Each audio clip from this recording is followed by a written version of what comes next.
everybody. Can you hear me okay? Phew. We've had a bit of a whirlwind here. Hi, everybody at home.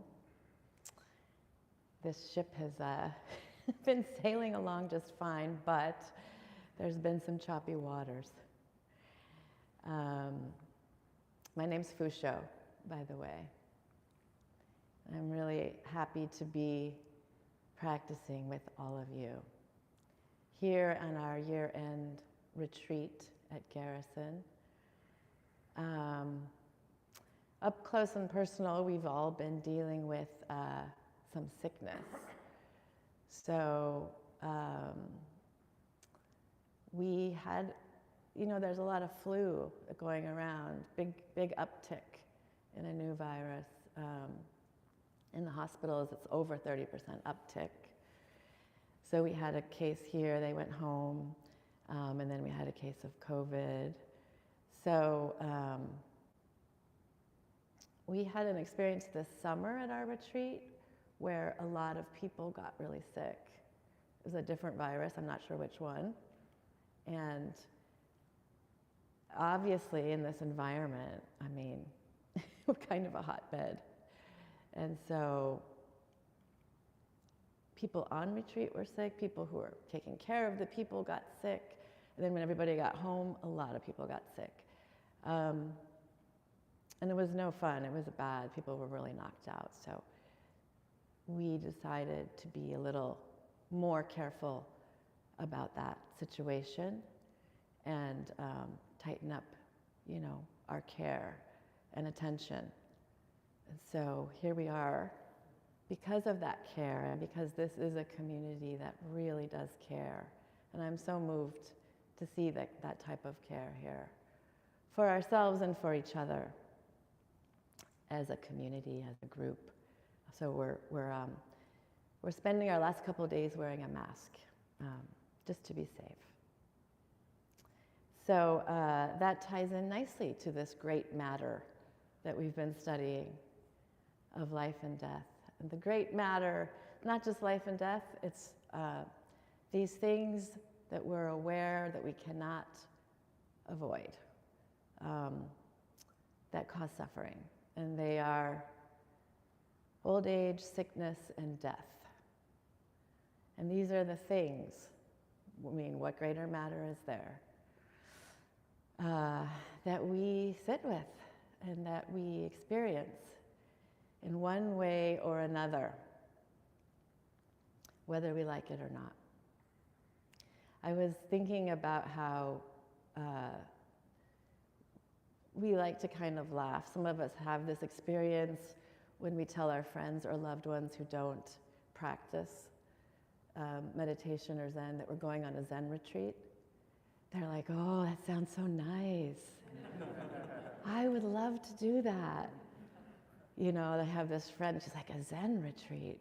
She really pictures it like this comfy spa where you might some beautiful location where you get massages and I don't know, you might bliss out and just work on manifesting things.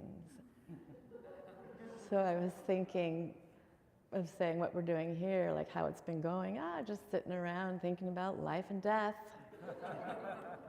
suffering, old age, sickness, the regular. And really what this study text has been bringing up for me, which I'm so grateful to our Shuso for breaking the ice on this morning, is fear of death. Isn't that really what we're all doing here? And as human beings, isn't that what we experience? Fear of death. It's quite a thing.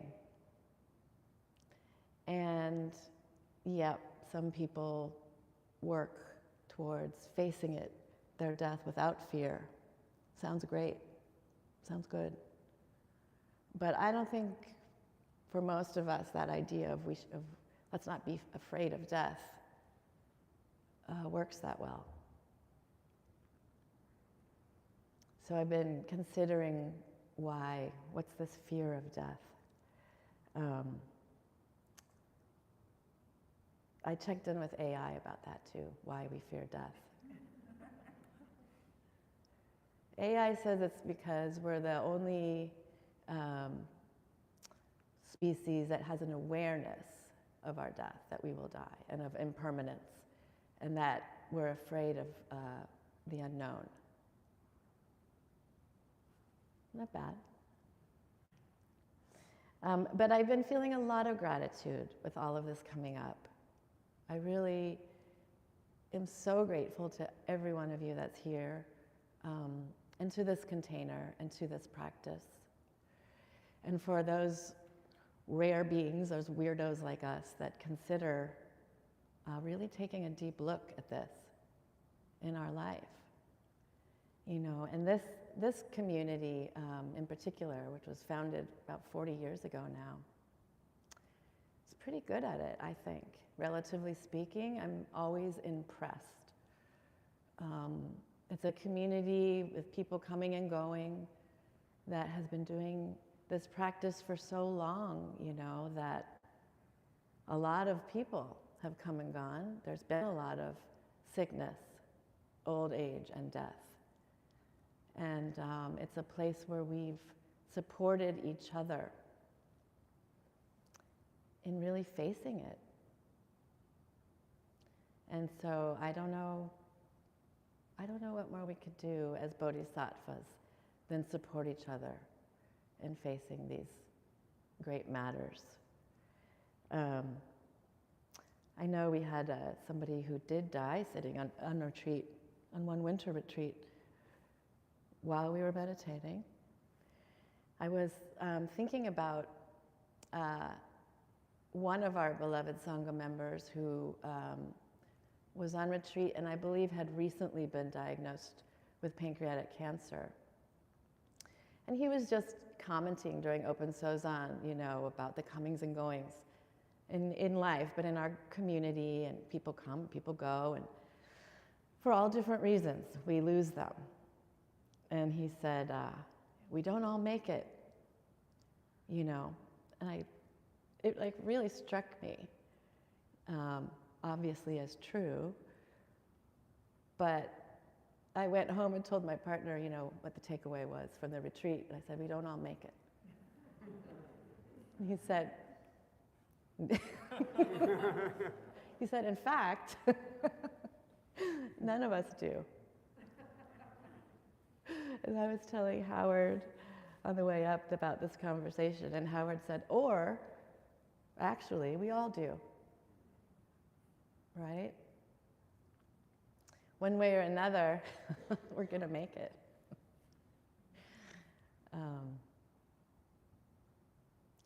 It's just a matter of this human instinct in us to resist that.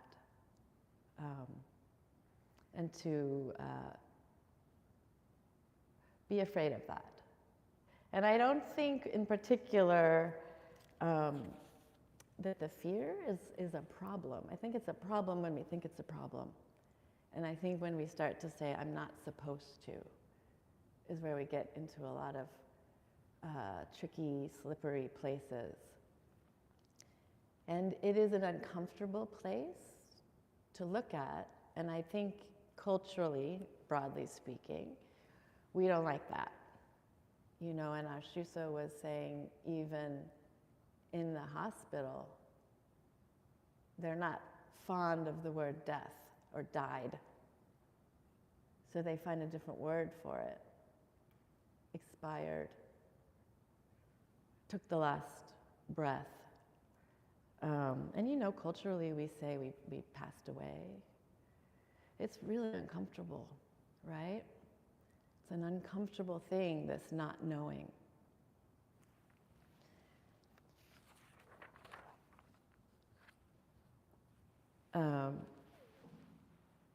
Even the sickness, the old age, uncomfortable.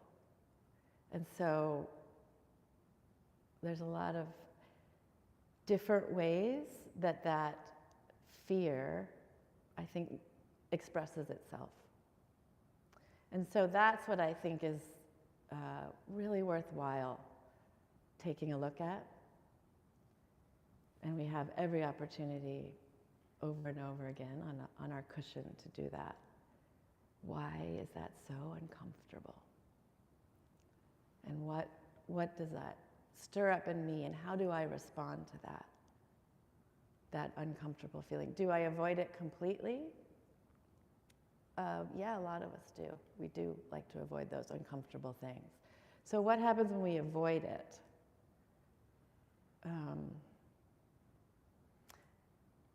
Lots of things can happen when we avoid the fear of death.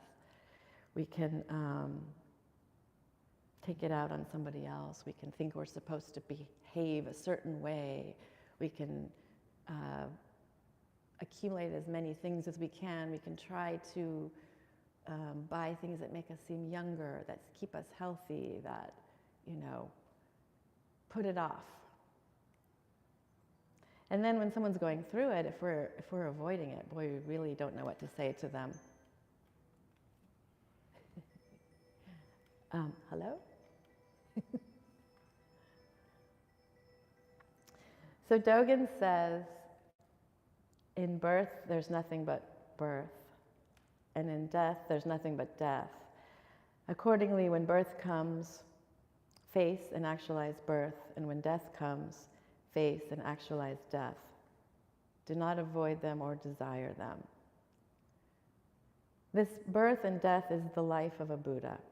If you try to exclude it, you'll lose the life of a Buddha. If you cling to it, trying to remain in it, you'll also lose the life of a Buddha. And what remains will be the mere form of a Buddha. Only when you don't avoid birth and death, or long for it, do you enter a Buddha's mind. And we work with that idea on the cushion all the time. The idea of noticing if we're clinging or avoiding or pushing away. And we have an opportunity to do that with every inhale and every exhale. Our beloved poet, Mary Oliver, shares a more grounded advice for this. She says, in her experience, every year, everything I have ever learned in my lifetime leads back to this. The fires and the black river of loss, whose other side is salvation, whose meaning none of us will ever know. To live in this world, you must be able to do three things. To love what is mortal, to hold it against your bones, knowing your own life depends on it, and when the time comes, to let it go. And so a lot of what we do in our practice is work on experiencing that process of letting go. How do we let it go? We can inhale the birth of the in-breath.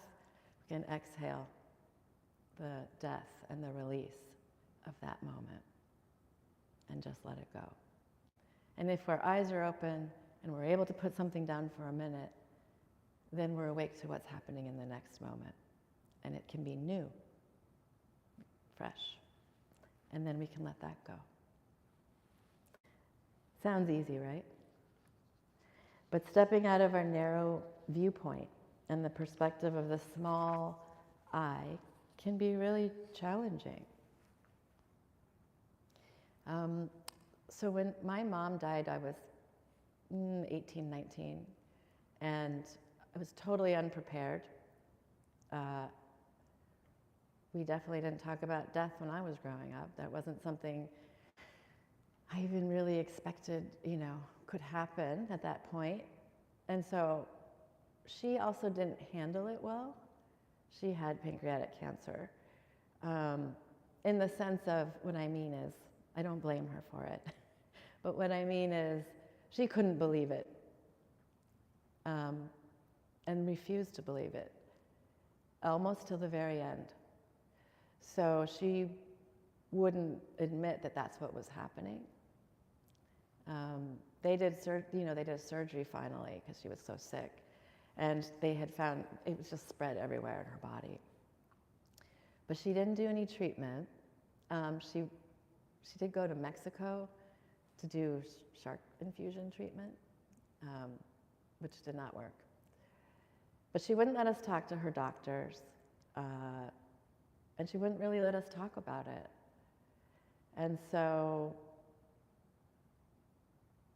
it didn't go well when she died for me, because I didn't have any resources. I didn't know how to express my grief. I didn't even know what this feeling was. You know, this felt like something that was the most impossible thing that could ever happen to me at the time, is what it felt like. And then that really made the grief process very stifled and extra painful, I think. It took me a lot of years to really kind of understand what that process was and move forward. And for whatever it's worth, I mean, by the time my father died, about 15 years later, I had been practicing. You know, and it could have been that I'd already been through one version of it, but this practice of letting go and examining things head on did support me that second time around. And I found it to be a much smoother process and transition. We always have an opportunity to let go. Shunryu Suzuki Roshi talks about our breath and our practice and says, when we practice Zazen, our mind always follows our breathing. When we inhale, the air comes into the inner world. When we exhale, the air goes out to the outer world. The inner world is limitless. The outer world is also limitless. We say inner world or outer world, but actually there's just one whole world. In this limitless world, our throat is like a swinging door. The air comes in and goes out like someone passing through a swinging door. If you think, I breathe, the I is extra. There is no you to say I.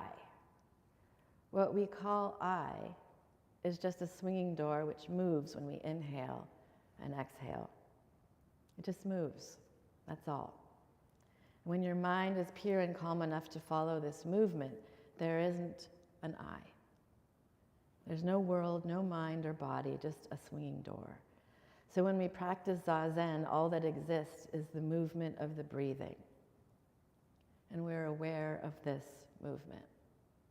And by the way, it happens without us trying to do it, whether we're aware of it or not, until the end. He says to be aware of the movement does not mean to be aware of your small self, but rather of your universal nature or Buddha nature.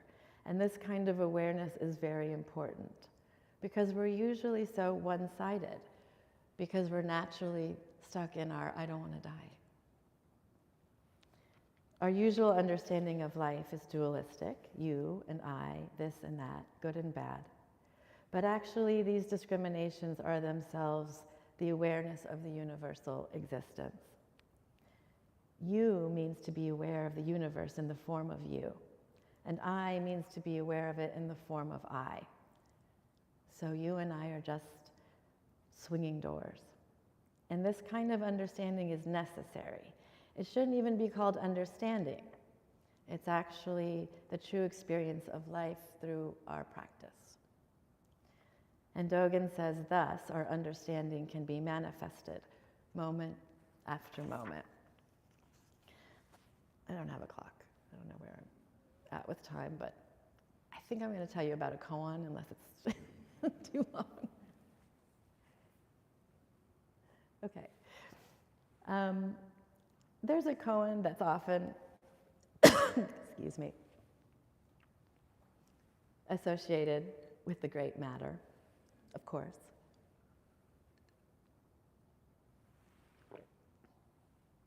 It's in the Blue Cliff record, case number 55.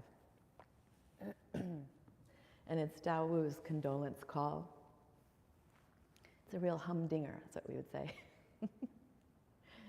Dao Wu and his disciple Jianwan went to a house to make a condolence call because somebody had died. And they didn't have funerals back then, they just went to the house, and that's where the body was, in a coffin. And Jianwan hit the coffin and said, "Alive or dead?" Bringing up the great matter. And Dao Wu said, "I won't say alive and I won't say dead." Jianwan said, "Why won't you say?" Dao Wu said, "I won't say." So as they were returning back from the condolence call, Jianwan said, "Tell me right away, teacher. If you don't tell me, I'll hit you." Dao Wu said, "You can hit me, but I won't say." So he hit his teacher. Maybe that woke him up. And in time, Dao Wu died, and Jianwan went to study with a different teacher, Master Shuang. And he told this teacher about his exchange, and he asked him what he would say about it. Shuang said, "I won't say alive and I won't say dead." And Zhuang said, "Why won't you say?" And he just said, "I won't say, I won't say." And at these words, Jianwan had an insight.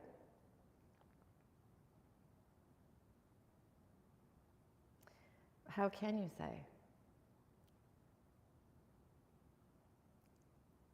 I like the idea of asking ourselves, alive or dead, on the inhale and the exhale.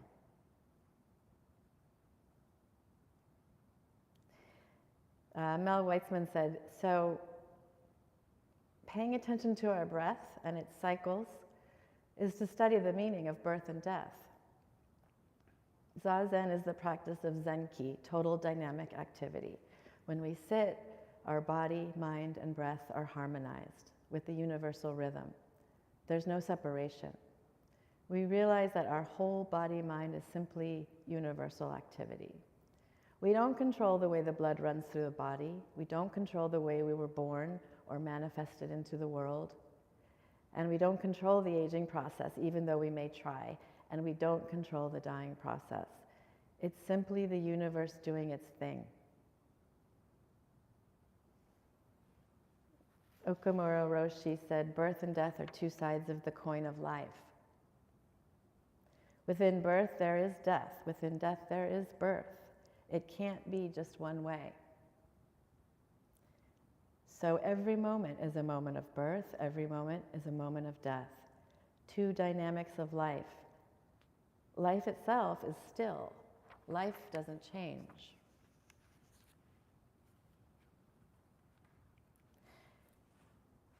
And I just want to end with a poem